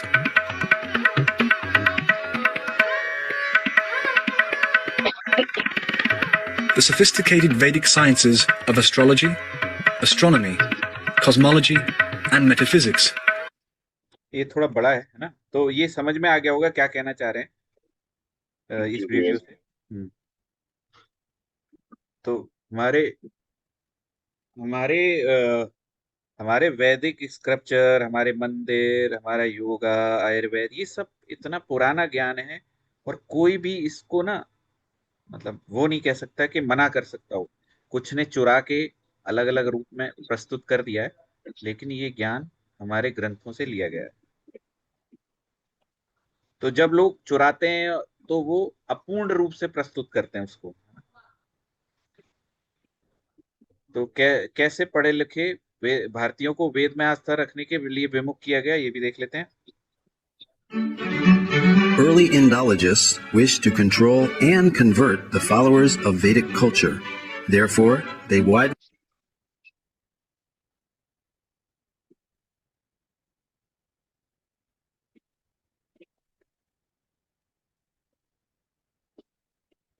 propagated that the Vedas were simply mythology. Max Mueller, perhaps the most well-known early Sanskritist and Indologist, although later in life he glorified the Vedas, initially wrote that the Vedas were worse than savage, and India must be conquered again by education. Its religion is doomed. Thomas Macaulay, who introduced English education into India. तो ये भी video important है देखने के लिए। बस अभी मैं थोड़ा सा जल्दी इसलिए कर रहा हूँ, टाइम हो चुका है। तो इसमें बस ये बताया है हमने कि ये जो हमारे साथ जो हुआ ना, हमारी नॉलेज जो है वो हमसे छुपाई गई इतने सालों तक, और उसको खत्म किया गया धीरे धीरे। पूरी कॉन्स्पिरेसी जो हमारे साथ जो कॉन्स्पिरेसी को इंग्लिश में क्या बोलेंगे, धोखा है ना, उसको जब अंग्रेज लोग इधर आए थे तो लॉर्ड मैकाले करके, काफी सारे लोग राजीव दीक्षित को सुने हैं, तो लॉर्ड मैकाले का नाम आपने सुना ही होगा। उसने जब यहाँ देखा कि ये सब लोग इतने प्रॉस्परस हैं, इनको तो नौकरी की जरूरत ही नहीं है, ये तो इनके स्कूल और पहले गुरुकुल सिस्टम चलता था, तो गुरुकुलों में इतना इनको ज्ञान दिया जाता है कि ये इनको किसी को नौकरी करने की जरूरत नहीं है। तो इनको ऐसा सिस्टम इंट्रोड्यूस कराओ स्कूल का, जहाँ पे हम सिर्फ थ्योरेटिकल नॉलेज देंगे, वो भी ऐसी जिससे कोई अभी जो कोई काम ना कर सके। अब किसी को कोई बढ़ई का काम सिखाया जाता है, किसी को लोहार का काम, किसी को सुनार का काम, हमारे किसी गुरुकुल या स्कूल में सिखाया जाता है क्या? आज के सिस्टम के हिसाब से नहीं ना। तो नहीं सिखाता है। आदमी क्या पैदा होता है? बेरोजगार। फिर वो नौकरी ढूंढता है कि कोई किसी का नौकर बन जाऊं। तो हम इस तरह से सिस्टम उन्होंने डेवलप किया और हमको वेदों में आस्था रखने के लिए विमुख किया, है ना, कि वेद कुछ नहीं है, इनमें कुछ नहीं होता है, ऐसे करके। और थोड़ा बहुत जो लोग उस जमाने में सब संस्कृत जानते थे, तो धीरे धीरे भाषा को ही अमान्य कर दिया, संस्कृत भाषा को ही, अंग्रेजी को ही मान्य कर दिया उन्होंने, अंग्रेजी को। तो इस तरह से हमारा ज्ञान खत्म होता चला गया। तो भगवत गीता के बारे में बाहर के लोग बहुत बातें करते हैं। एक तुलसी गबार्ड करके है, आप देखोगे तो बहुत बड़ी अभी नेता है वो, काफी बड़ी पोजीशन पे है यूएस गवर्नमेंट में। Aloha and namaste. 2020 is certainly a year that will not soon be forgotten. For most, if not all of us, it has brought about many unexpected changes. The uncertainty that this year has brought has made me personally reflect upon the time that I spent deployed in the Middle East. That too was a time in my life when there was danger at every step. Each day brought new uncertainties, and likewise, many lives were lost. My shelter then and now has been the Bhagavad Gita, which means Song of God. The Bhagavad Gita spoken by Sri Krishna is full of transcendental wisdom that is as relevant today as it was 5,000 years ago when it was spoken.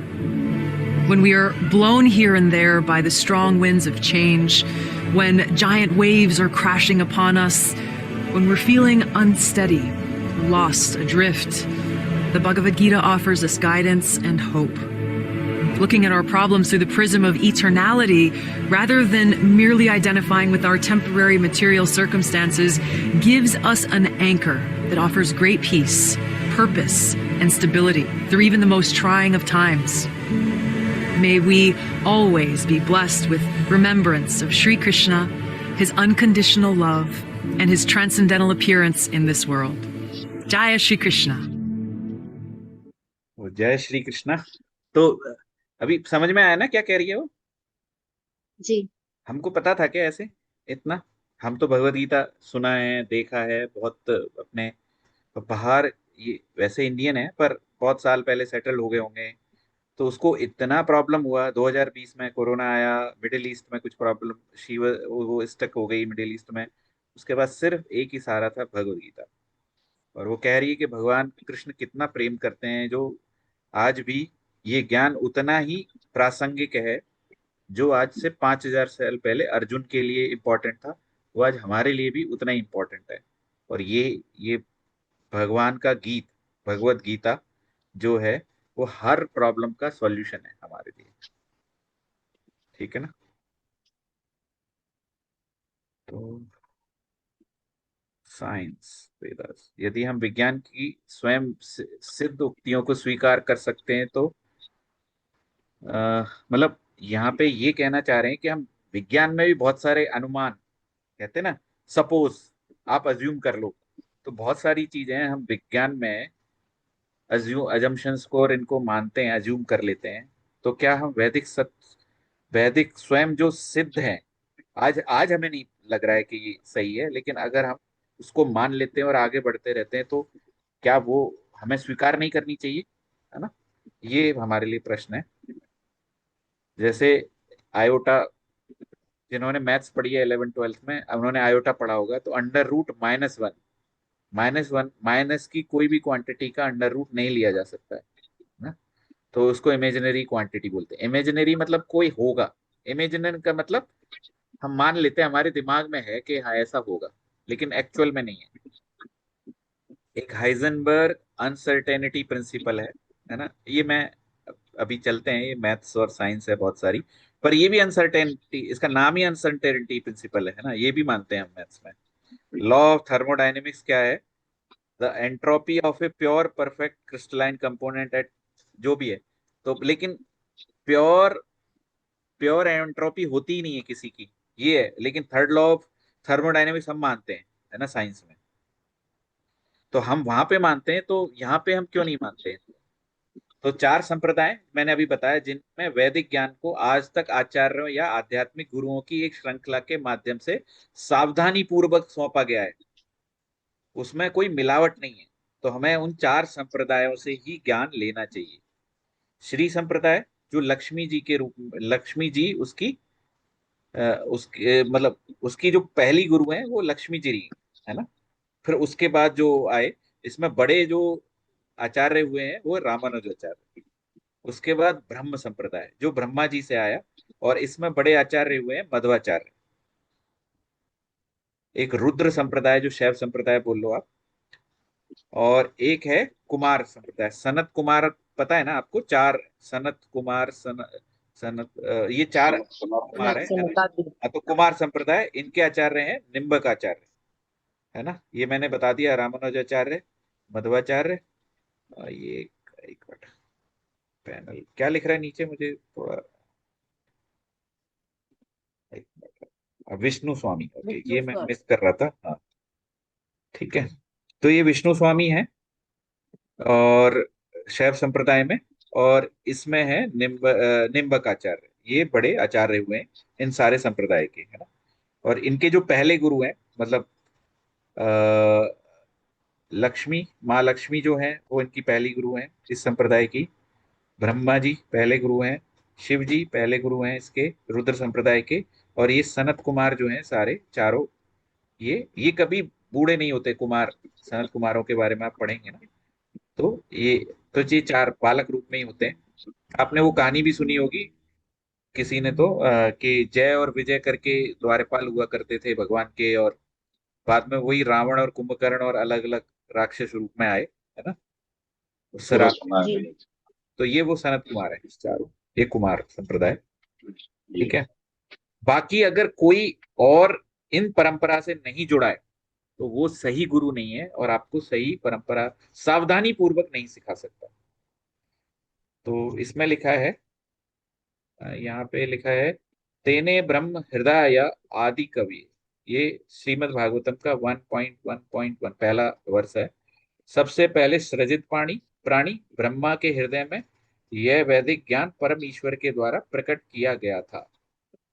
मतलब आपको पता है कि ब्रह्मा जी जो है भगवान के नाभि कमल से निकले हैं, विष्णु भगवान के नाभि जी हाँ, कमल, जी भैया। जी जी जी कमल हाँ पे बैठे रहते हैं। और वो कमल जो है, कमल का जो टहनी है या स्टेम है, वो भगवान की नाभि से जुड़ा हुआ है ना?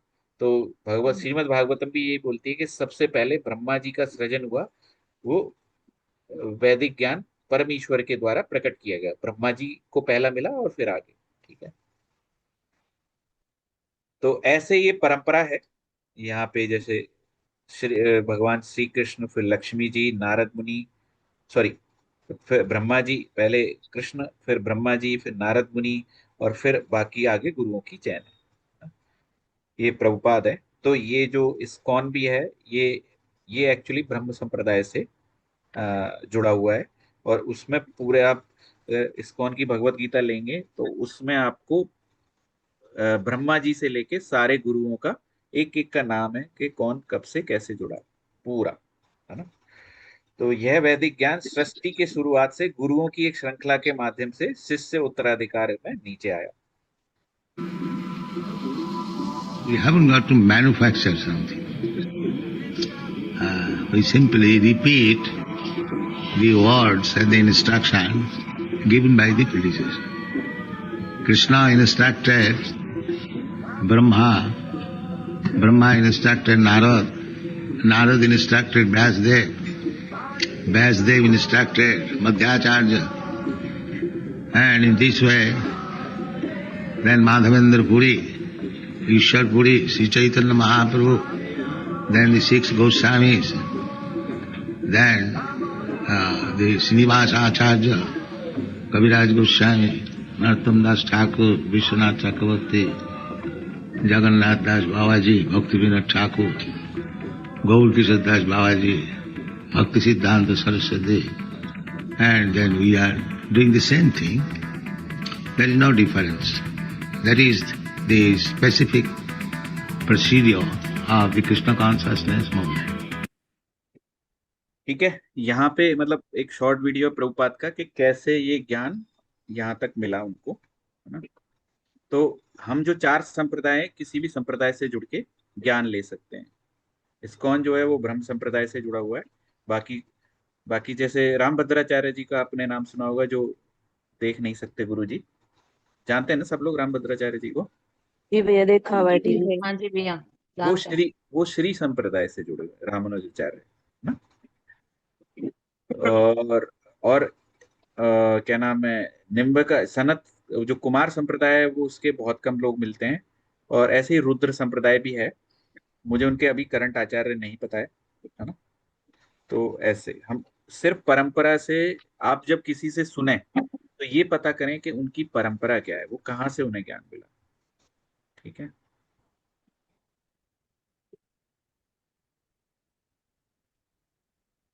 तो अभी जैसे बताया कि व्यासदेव भगवान, ये व्यासदेव ने ये सारा ज्ञान, भगवान के ही अवतार है व्यासदेव, साहित्यिक अवतार बोल सकते, कवि के रूप में भगवान ने अवतार लिया। तो उन्होंने सारे वेद और महाभारत और भगवत गीता सब कलयुग के लोगों को लाभ लेने के लिए आज से 5000 साल पहले लिखा। ये 5000 साल पुराना ज्ञान नहीं है, ये ज्ञान पुराना है, लेकिन ये कलयुग के लिए, क्योंकि कलयुग का आगमन जो है वो कब हुआ? परीक्षित महाराज का नाम सुना होगा ना आपने? परीक्षित महाराज ने 53,000 साल राज किया था। हाँ, तो परीक्षित महाराज, मेरे को बोलना भी पड़ता है ना। एक मिनट, सब चुप रहेंगे। परीक्षित महाराज ने ये ज्ञान, परीक्षित महाराज जो है वो अभिमन्यु के बेटे थे, और अभिमन्यु तो आपको पता है महाभारत में उसका निधन हो गया था। तो जब महाभारत का युद्ध जीता तो युधिष्ठिर महाराज राजा बने, और उसके बाद वो राज्य मिला अभिमन्यु को, है ना। तो अभिमन्यु वो, सॉरी गलत बोला, हाँ, परीक्षित महाराज को। और परीक्षित महाराज उस टाइम गर्भ में थे उत्तराके में, जब अभिमन्यु की डेथ हुई। तो उसके बाद परीक्षित महाराज के उसमें मुकुट में कलयुग ने शरण ली थी। तो कलयुग तब से शुरू हो गया था।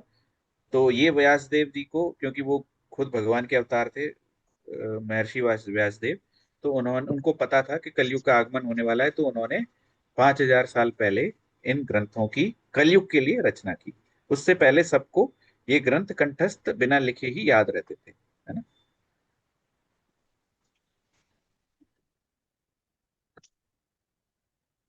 तो हम वैदिक ज्ञान सुनने से और याद रखने से, है ना। श्रुति जो है, वो श्रुति क्या है? वेद हैं, उपवेद हैं, वेदांग हैं, और बहुत सारे ग्रंथ हैं, और उपनिषद हैं। और स्मृति हमें कहाँ से मिलती है? जो ऋषियों द्वारा जो अलग अलग युगों में ग्रंथ लिखे गए, ठीक है। और अलग अलग सारे ग्रंथ हैं हर किसी की मतलब जरूरत के हिसाब से। नीचे आप देखेंगे तो मीमांसा है, न्याय है, योग, मतलब पतंजलि ने योग के लिए लिखा, सांख्य दर्शन लिखा, भगवान ने ही कपिल, महर्षि कपिल का रूप लिख आए। तो भगवान अलग अलग रूपों में आके अलग अलग जरूरत के हिसाब से भगवान ने ग्रंथ लिखे शिष्यों के रूप में। ठीक है, तो हमारी जो शिक्षाएं हैं आधिकारिक, शुद्ध और स्वीकार करने के लिए सुरक्षित हैं, क्योंकि वे भगवान कृष्ण के एक शुद्ध भक्त, अभी जैसे इस्कॉन के बारे में बता रहे हैं लोग कि ब्रह्म माधव गौड़ीय संप्रदाय के कृष्ण कृपा प्राप्त ऐसी भक्ति वेदांत स्वामी प्रभुपाद पर आधारित है। तो प्रभुपाद के गुरु का नाम था भक्ति सिद्धांत सरस्वती ठाकुर, उनके गुरु का नाम था भक्ति वेदांत विनोद ठाकुर, उनके गुरु का नाम था क्या नाम, बाबा गौर किशोर दास जी महाराज, उनके गुरु का नाम था। तो ऐसे पूरी परंपरा है ना। चैतन्य महाप्रभु के गुरु का नाम था ईश्वरपुरी जी। तो ऐसे पूरी परंपरा है और वहीं से ये ज्ञान आया है। और आपको कोई भी परंपरा हो, लेकिन परंपरा से सीखना है। अब ये हमारी पहली, जहां से हमने शुरू की थी, हम इसका उत्तर देखेंगे। तो ये कौन बताएगा कि क्या क्या है? एक समझदार आदमी आएगा जो ज्ञानी है, जो देख सकता है, और वो बताएगा ये हाथी है ना। और तुम जिसको रस्सी समझ रहे हो ये क्या है? पूंछ है। तुम जिसको ये तना समझ रहे हो पेड़ का, ये हाथी का पैर है। कौन कौन बताएगा हमें? जिसको दिखाई दे जिसकी जानकारी थोड़ा हमें, बुद्धिमान भी है। हम भी बहुत सारे अज्ञान से गुजर रहे हैं, तो हमें कौन बताएगा? ज्ञान नहीं। कोई हमें ज्ञानी कौन बुद्धिमान बताएगा? व्यक्ति। गुरु, कोई गुरु गुरु भी है। परंपरा से जो जुड़ा हुआ है ना। और हमारे स्क्रिप्चर्स, हमारे शास्त्र, वो बताएंगे ये सत्य है। ये मतलब सत्य का थोड़ा अंश है कि हाँ देखने से ऐसा लग रहा है, पूर्ण सत्य हमें गुरु ही बता सकते हैं। ठीक है, तो ये सारांश है। ज्ञान प्राप्त करने के तीन तरीके हमने देखे: प्रत्यक्ष प्रमाण, अनुमान प्रमाण और शब्द प्रमाण। लेकिन प्रत्यक्ष प्रमाण भी गलत हो सकता है, अनुमान प्रमाण भी गलत हो सकता है, लेकिन शब्द प्रमाण गलत नहीं होता है। ठीक है, हम यूज जरूर करते हैं प्रत्यक्ष प्रमाण को और अनुमान प्रमाण को, लेकिन गलत हो सकता है। फिर हमने चार दोष पढ़े जो इंद्रियों में है, भ्रम है हमारे पास, हम गलतियां करते हैं, धोखा देने की प्रवृत्ति है हमारी, सबकी है हमारी, है ना। अनुमान, हम धोखा कब नहीं देते? जब हमने अपने ग्रंथ शास्त्र और धर्म का हम अनुपालन करते हैं ना, तब हम धोखा नहीं देते।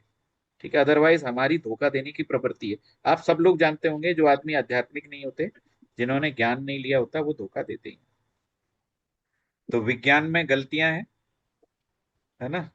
और हमें आपदाएं भी झेलनी पड़ती हैं, और आधा ज्ञान खतरनाक होता है। मतलब विज्ञान कोई एक समस्या को सॉल्व करता है तो दो एक बड़ी समस्या खड़ी कर देता है। शब्द प्रमाण के बारे में पढ़ा, आगमनात्मक वर्सेस निगमनात्मक ज्ञान, वैदिक सत्य और भविष्यवाणी हमने देखी, चार संप्रदाय के बारे में जाना, वेदों की शाखाएं देखी। ठीक है, तो यही है हमारा आज का। थोड़ा ज्यादा हो गया, पर थोड़ा कोशिश किया कि मैं कुछ स्किप ना करूं, कुछ स्किप भी किया। तो ये आप लोग, अभी आज प्रश्न पता नहीं हम ले पाएंगे कि नहीं। तो किसी का कोई प्रश्न है? एक दो प्रश्न अगर शॉर्ट में आंसर कर सकें तो। कोई फीडबैक है आप लोगों का? कैसा लग रहा है? बहुत अच्छा लग रहा है भैया जी, बहुत ही ज्ञानवर्धक चीजें हम्म जानने को मिली। हमको और सब उससे हमको सब पता है, बस एक लयबद्ध तरीके से हमें नहीं पता है। तो बस हम अपने आप को माज रहे हैं और अपनी परतों को हटा रहे हैं, जो हमारे अंदर भ्रम की और अज्ञान की परत है ना। पता हमें सब है, ऐसा नहीं है हमारे अंदर ये ज्ञान नहीं है। बस हमारे ऊपर जो एक थोड़ा बहुत धूल जम गई है ना, उसको अगर हम साफ कर लेंगे ना, तो हमारी जो भक्ति है वो थोड़ी और प्रखर और निखर जागृत के आ हो सकती रही। है। हाँ हाँ। इसके बाद ये जो हमारे 9 सेशंस हो जाएंगे, उसके बाद हम भगवत गीता भी करेंगे। मतलब आप लोग अगर परमिट करेंगे तो भगवत गीता भी जी पढ़ेंगे। भैया जी, बिल्कुल करेंगे, क्यों नहीं, हम तो आपके पीछे पीछे तो करने को तैयार जी, किसी का कोई प्रश्न है क्या? फिलहाल तो नहीं प्रणाम है भैया। भैया। हाँ जी, बोलिए। भैया हमने 2 प्रश्न लिखा है मैसेज में। हाँ, एक मिनट में देख लेता हूँ।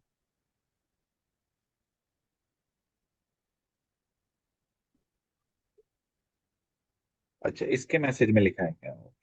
चैट मैंने देखा नहीं। 5000 वर्ष पूर्व महाभारत, भगवान बुद्ध का अवतार हुआ। और क्या लिखा है आपने?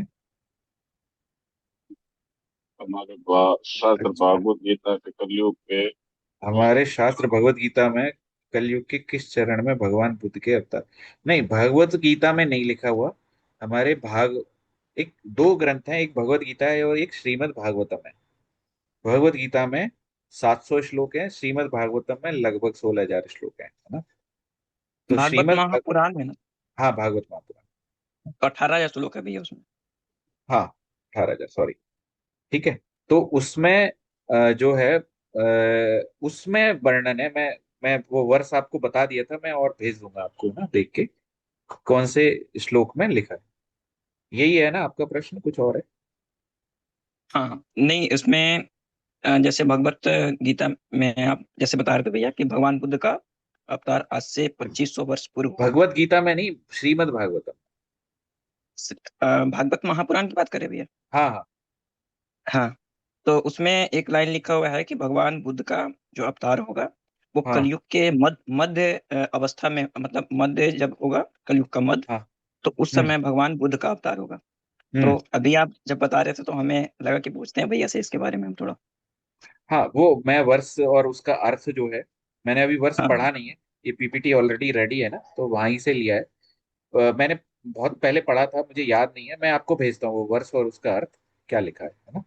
तो ठीक अपन है फिर भैया, ठीक चर्चा है। कर सकते हैं उस पर। ठीक हाँ है। हाँ। पर ठीक है भगवान ठीक। बुद्ध के अवतार के बारे में लिखा है, इवन कल की अवतार जो होने वाले हैं ना कलयुग के अंत में, हाँ हाँ उसके हाँ बारे हाँ। में भी लिखा है ना? हाँ बिल्कुल बिल्कुल। लिखा है उसमें। हाँ। दूसरा ये है कि आप ये देखिएगा, भगवान ना अलग अलग अवतारों में अलग अलग गुण लेके आते हैं।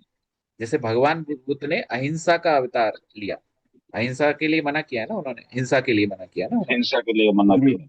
जी भैया। तो बेसिकली उनको भगवान ने जब देखा कि यार बहुत सारी हिंसा हो रही है, महाभारत के युद्ध के बाद हमारा बहुत सारा काल युद्ध में ही निकला है, लोग एक दूसरे को मार ही रहे थे। तो उस टाइम भगवान ने देखा कि यार अब मुझे डिफरेंट अवतार में जाना पड़ेगा, तो भगवान ने बुद्ध अवतार में आ गए भगवान।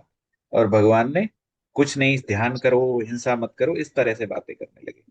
जो चैतन्य महाप्रभु है वो भी भगवान कृष्ण के अवतार हैं कलयुग के।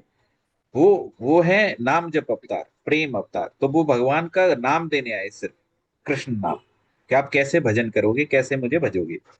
तो अलग अलग, जैसे राम के टाइम पे भगवान अलग रूप में थे, मतलब अलग गुण में थे, मर्यादा पुरुषोत्तम। उन्होंने एक पत्नी अवतार लिया। और कृष्ण के रूप में भगवान अलग रूप में थे, मर्यादा वो वहां पे मर्यादा नहीं, उन्होंने मर्यादाएं तोड़ी जब जरूरत हुई, है ना?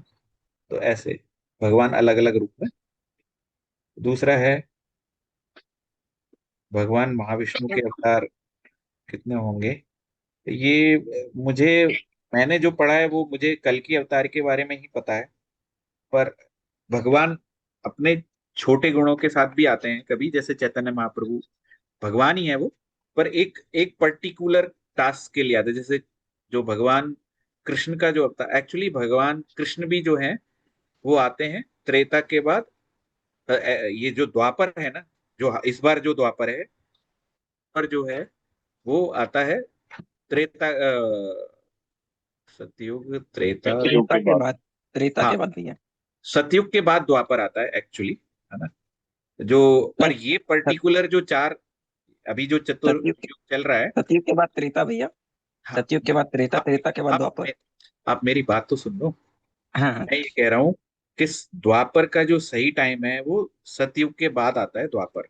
लेकिन इस पर्टिकुलर जो चतुर्युग में ये कुछ तो होता है 72, उसके बाद द्वापर त्रेता के बाद आता है, ये शास्त्र कहते हैं। तो इस, और द्वापर में भगवान कृष्ण आते हैं पूर्ण अवतार रूप में, तो वो सब करते हैं, है ना, जो उनका। और बाकी सारे जो अवतार हैं वो पर्टिकुलर कॉज के लिए आते हैं, एक पर्टिकुलर काम के लिए। जैसे भगवान का 52 अवतार है, या नरसिंह अवतार है, या मत्स्य अवतार है, कूर्म अवतार है, जो पुराना जो बाकी अवतार हैं वो वो अंश। किसी पर्टिकुलर काम के लिए आते हैं। पढ़ेंगे हम, मुझे भी थोड़ा नॉलेज कम है। मेरे को बस यही टास्क मिला है कि आपको भक्ति का स्वरूप समझाना है और कैसे भक्ति में आना है, अपनी आध्यात्मिक चेतना को कैसे जगाना है। क्योंकि जब तक हम प्राइमरी नहीं पढ़ेंगे ना, तो हम इंजीनियरिंग या 12वीं में एडमिशन नहीं ले सकते। तो पहले प्राइमरी हम इन ग्रंथों का उपयोग और कहाँ से सीखना है और क्यों सीखना है ये सब पता कर लें, तो हम इसका कर लेंगे ना। आपने चारों आपने बताई दिए जो कुमार संप्रदाय के जो कुमार मुनि है। ठीक है, तो अभी विराम दें, है ना, सेशन को, थोड़ा लेट हो जाता है। प्रणाम, जी, प्रणाम सभी को। प्रणाम बहुत बहुत अच्छा सेशन रहा, बहुत ही अच्छी जानकारियां मिली। प्रणाम भैया, प्रणाम प्रणाम सभी को। भैया प्रणाम भैया। प्रणाम सभी को। हरे कृष्णा। प्रणाम भैया, धन्यवाद। हरे कृष्णा, हरे कृष्णा। हरे कृष्णा। हरे कृष्णा भैया। हरे कृष्णा। अब से हम हरे कृष्णा ही बोला करेंगे, क्योंकि भगवान का नाम भी हो जाता है। हम जो भी काम करें वो भगवान के नाम पे ही करें, चाहे बात करें तो भी भगवान की, गाएं तो भगवान के लिए, भोजन पकाएं तो भगवान के लिए, है ना। कॉन्शियसनेस डेवलप करनी है हमें भगवान की। ठीक है, चलिए, प्रणाम, हरे कृष्णा। हरे कृष्णा।